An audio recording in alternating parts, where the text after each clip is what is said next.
Alors ça, c'est un commentaire qui vient d'une vidéo où je disais, pourquoi c'est important d'épouser un homme qui tient à son dîne? Eh bien, tout simplement parce qu'un homme qui craint son Seigneur, c'est un homme qui craindra de briser ton cœur. Et là, j'ai eu un commentaire qui disait: «Pas forcément, mes sœurs».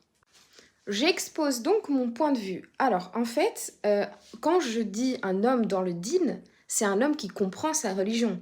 C'est pas juste un homme qui fait ses 5 prières et qui lit jamais le Coran ou qui le lit, 3 fois par an et qui ne connaît pas les hadiths et qui ne sait pas, les règles de l'islam et comment il est censé traiter son épouse.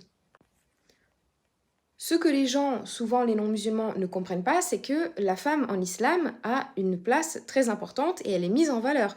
Et notamment, elle doit être traitée comme une princesse par son mari, si on va bien dans les détails.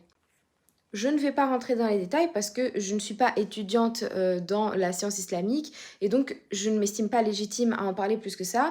Mais en tant que femme, je peux te dire que j'en apprends beaucoup sur ma religion tous les jours et surtout en tant que femme musulmane. Et je peux te dire qu'un homme qui connaît sa religion, jamais de la vie, il va manquer de respect à sa femme. Donc, quand je parlais de ne pas briser ton cœur, d'un homme qui ne brise pas ton cœur, je parlais bien entendu d'un homme qui va te respecter, un homme qui va bien te traiter, un homme qui va, faire attention à toi, à tes besoins, être à l'écoute, et cetera. Ce qu'un époux musulman est censé faire et est censé traiter son épouse. Voilà, c'était ça donc mon point de vue. Donc oui, forcément, bah, un homme qui craint son Seigneur, c'est un homme qui craindra de briser ton cœur. Parce qu'un homme qui respecte les règles de l'islam va respecter son épouse.